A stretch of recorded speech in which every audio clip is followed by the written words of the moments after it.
ಎಲ್ಲರಿಗೂ ನಮಸ್ಕಾರ. ನನ್ನ ಹೆಸರು ಅರ್ಜುನ್ ವೇದ ಅಂತ, ಮರಳಿ ಮನಸ್ಸಿಗೆ ಚಿತ್ರದ ನಾಯಕ ನಟ. ಕಲಬುರಗಿ ಜನತೆಗೆ, ಕಲಬುರಗಿಯ ಎಲ್ಲ ಸಿನಿಮಾ ಪ್ರೇಕ್ಷಕರಿಗೆ ನಾಳೆ ನಮ್ಮ ಚಿತ್ರದ 2ನೇ ಸಾಂಗ್ ಸುಳಿ ಮಿಂಚು ಸಂಗಮ್ ಥಿಯೇಟರ್ ಕಲಬುರಗಿಯಲ್ಲಿ ರಿಲೀಸ್ ಮಾಡ್ತಾಯಿದ್ದೀವಿ. ಎಲ್ಲರೂ ಬಂದು ನಮ್ಮನ್ನು ಹಾರೈಸಬೇಕಂತ ಕೇಳ್ಕೊತಿದ್ದೀನಿ. ಸರ್, ಮೂವಿ ಸ್ಟೋರಿ ಏನಂತ? ಮೂವಿ ಸ್ಟೋರಿ ಅಂದರೆ ಒಂದು ಪ್ರೀತಿಗೋಸ್ಕರ, ಅಂದರೆ ಒಂದು ನಿಜವಾದ ಪ್ರೀತಿ ಅವನಿಗೆ ಆಗಿದ್ದರೆ ಅವನು ಎಲ್ಲಿ ಬೇಕಾದರೂ ಎಷ್ಟು ಚಾಲೆಂಜ್ ಬೇಕಾದರೂ ಅಕ್ಸೆಪ್ಟ್ ಮಾಡ್ಕೊಂಡು ಹೋಗ್ತಾನೆ ಅನ್ನೋದೇ ಒಂದು ಮೂವಿ ಲೈನು.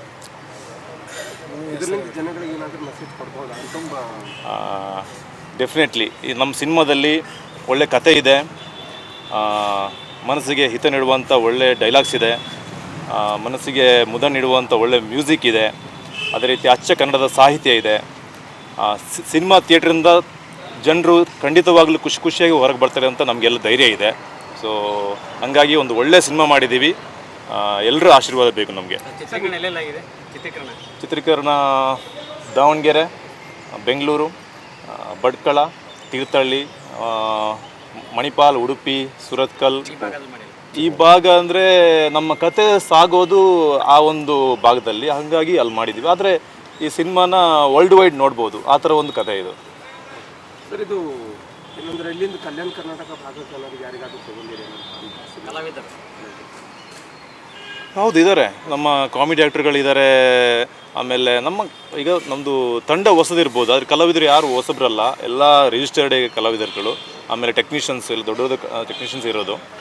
ಸೊ ಹಂಗಾಗಿ ಸಿನಿಮಾದಲ್ಲಿ ಯಾವುದೇ ನಾವು ಕಾಂಪ್ರಮೈಸ್ ಆಗಿಲ್ಲ.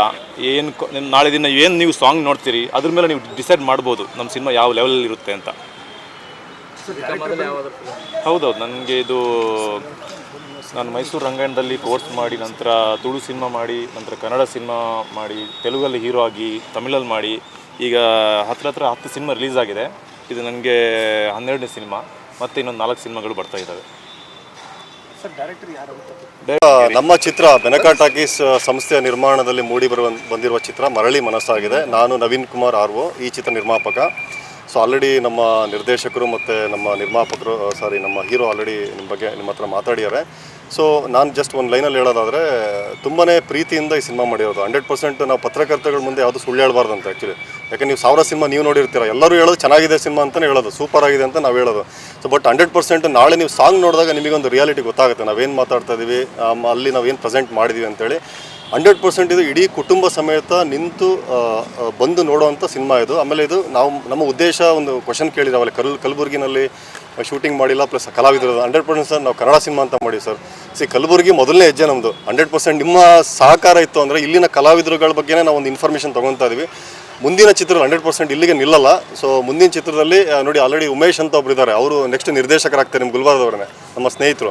100% ಭಾಗ ಕಲ್ಯಾಣ ಕರ್ನಾಟಕ ನಮ್ಗೆ ಭಾಳ ಅಭಿಮಾನ ಇದೆ. ತುಂಬ ಪ್ರೀತಿಯಿಂದ ಸ್ವೀಕಾರ ಮಾಡ್ತೀರಾ ಕಲಾವಿದರುಗಳನ್ನು.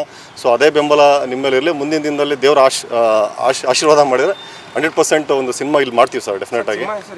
ಮರಳಿ ಮನಸ್ಸಾಗಿದೆ, ಫೀಲಿಂಗ್ ನೆವರ್ ಎಂಡ್ಸ್ ಟ್ಯಾಗ್ಲೈನ್ ಅದು.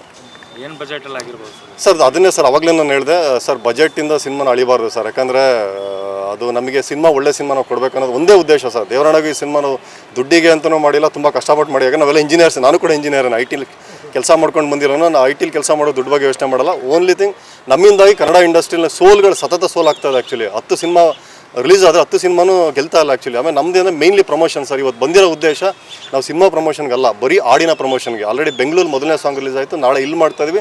100ಕ್ಕೆ 100 ಭಾಗ ನಮ್ಮ ಸಿನಿಮಾ ಜೂನ್ ಫಸ್ಟ್ ವೀಕಲ್ಲಿ ರಿಲೀಸ್ ಆಗುತ್ತೆ. ಅವತ್ತಿನ ದಿವಸ ನಾವು 100% ಬಂದೇ ಬರ್ತೀವಿ ಆ ಸಿನಿಮಾ ಪ್ರಮೋಷನ್ಗೆ ಅಂತ ಬರ್ತೀವಿ. ನೀವೆಲ್ಲ ಗೆಲ್ಸ್ಕೊಡ್ಬೇಕು. ಆಮೇಲೆ ಹೊಸಬ್ರಿದ್ದೀವಿ, ಒಂಚೂರು ಜಾಸ್ತಿ ಬರೀರಿ ಪೇಪರ್ ಟಿವಿಲಿ. ಯಾಕಂದರೆ ಎಲ್ಲ ದೊಡ್ಡ ನಿರ್ಮಾಪಕರುಗಳು ಅಷ್ಟು ಕೋಟಿ ಖರ್ಚು ಮಾಡೋ ಪ್ರಮೋಷನ್ ನಮ್ಮಲ್ಲಿ ಶಕ್ತಿ ಇಲ್ಲ. ಏನೋ ಬಡ ನಿರ್ಮಾಪಕರುಗಳು, ಪುಟ್ ನಿರ್ಮಾಪಕರು, ಪುಟ್ ಕಲಾವಿದರುಗಳು, ಪುಟ್ ನಿರ್ದೇಶಕರುಗಳು ಒಂದು ನಿಮ್ಮ ಕಡೆನೂ ಸಹಕಾರ ಮಾಡಿ 100% ನೀವು ನಮ್ಮ ಬಗ್ಗೆ ಸಿನಿಮಾ ಬಂದಮೇಲೆ ನೀವು ಬಂದು ಹೇಳ್ತಿರಲ್ಲ ಸರ್, ನೀವು ಹೇಳಿದ ಮತ್ತು 100ಕ್ಕೆ 100 ಮಾತು ನಿಜ ಅಂತೇಳಿ. ಸೊ ಯಾರನ್ನೂ ಮೋಸ ಮಾಡೋ ಸರ್. ಆಮೇಲೆ ಕೆಲವು ಹೆಸರುಗಳು ನಾನು ಹೇಳಲೇಬೇಕು. ಸೊ ನಮ್ಮ ದಾವಲ್ ಸಾಬ್ ಸುರಪುರ ಕಮಟಗಿಲ್ಲ ಸರ್ ಅವರು, ಆಮೇಲೆ ನಮ್ಮ ಉಮೇಶ್ ಸ್ನೇಹಿತರು ಪ್ರಕಾಶ್ ಎಂಕಂಜಿ, ಆಮೇಲೆ ಬಸವರಾಜ್ ಗುಂಡಲಗೇರಿ ಅವರು, ಬಸವರಾಜ್ ಬೂದಿಯಾಳು, ಮತ್ತು ಅನೇಕರಿದಾರಲ್ಲಿ. ನನಗೂ ಫಸ್ಟ್ ಟೈಮ್ ಅವ್ರು ಮೀಟ್ ಮಾಡಿದ ಹೆಸರುಗಳು ನೆನಪಾಗ್ತಾ ಇಲ್ಲ.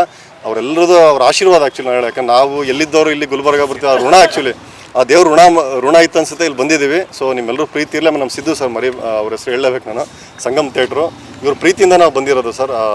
ಇಷ್ಟೇ ಸರ್, ಇನ್ನೇನು ಜಾಸ್ತಿ ಏನು ಹೇಳೋದು ಇಲ್ಲ ಸರ್. ನೋಡಿ ಸರ್, ಇನ್ನೊಂದು ನಾನು ಮುಖ್ಯವಾಗಿ ಹೇಳಿಲ್ಲ, ಸೊ ಯಾರೂ ತಪ್ಪು ತಿಳಿಬೇಡಿ ಸರ್. ನಾನು ಚಿತ್ರರಂಗಕ್ಕೆ ಬರಬೇಕು ಅನ್ನೋ ಉದ್ದೇಶನೇ ಬಿಕಾಸ್ ಆಫ್ ನಟ ಚಾಲೆಂಜಿಂಗ್ ಸ್ಟಾರ್ ದರ್ಶನ್. ನಾನು ದರ್ಶನ್ ಅವರ ಕಟ ಅಭಿಮಾನಿ. ಸೊ ಅವರಿಂದ ನಾನು ಇಂಡಸ್ಟ್ರಿ ಬರಬೇಕಂತ ಪ್ರೇರಣೆ ಬಂತು. 100% ಒಡಿಬಡಿ ಸಿನಿಮಾಗಳು ಅಂತ ಹೇಳಿದ್ರೆ ಕತೆ ಮೇಲೆ ಹೋಗುತ್ತೆ ಸರ್ ಸಿನಿಮಾಗಳು. ಓಕೆ, ಒಡಿಬಡಿ ತಪ್ಪಲ್ಲ ಅದು. ನಾವೊಂದು ಮೆಸೇಜ್ ಕೊಡಲಿಕ್ಕೆ ಅಂತ ಹೋಗಿದ್ವಿ. ಇದು ಮಹಿಳಾ ಪ್ರಧಾನವಾದ ಚಿತ್ರ. ಅದರಲ್ಲಿ ಒಂದು ಏನು ನಮ್ಮ ಹೀರೋ ಇದನ್ನು ಅವನು ಯಾವ ರೀತಿ ಆ ಸಮಾಜಕ್ಕೆ ಮೆಸೇಜ್ ಕೊಡ್ತಾನೆ ಅನ್ನೋದು ಈ ಸಿನಿಮಾದಲ್ಲಿ ಇರೋದ್ರಿಂದ ನಾವು ಒಡಿಬಡಿ ಅನ್ನೋ ಕಾನ್ಸೆಪ್ಟ್ ನಾವು ಹಾಕೊಂಡಿಲ್ಲ, ಜನಗಳಿಗೆ ನಾವು ರೀಚ್ ಆಗಬೇಕು. ಯಾಕೆ ಮೊದಲನೇ ಸಿನಿಮಾ ತುಂಬ ಎಕ್ಸ್ಪೆಕ್ಟೇಷನ್ ಇರುತ್ತೆ. ಮೊದಲನೇ ಸಿನಿಮಾ ಒಂದು ಸಂದೇಶದ ಮೂಲಕ ಬರೋಣ, ಆಮೇಲೆ ನಮ್ಮ ಹೀರೋಗೆ ಒಂದು ಲೈಫ್ ಸಿಗಲೇಬೇಕು ಅಂತ ನಾವು ಪಣ ತೊಟ್ಟಿರೋದು. ಅವರು ಇನ್ನೊಂದು ಕೆಲವು ವರ್ಷದಲ್ಲಿ ಸೂಪರ್ ಸ್ಟಾರಾಗಿ ನಿಲ್ಲಬೇಕು. ಸೊ ಮತ್ತೆ ನೀವು ಅವ್ರಿಗೆ ಇಂಟರ್ವ್ಯೂ ಮಾಡ್ತಾನೆ, ನಾವಿರ್ತೀವಲ್ಲ ಗೊತ್ತಿಲ್ಲ, ಬಟ್ ಅವ್ರು ಇರಬೇಕು ಇಂಡಸ್ಟ್ರಿನಲ್ಲಿ.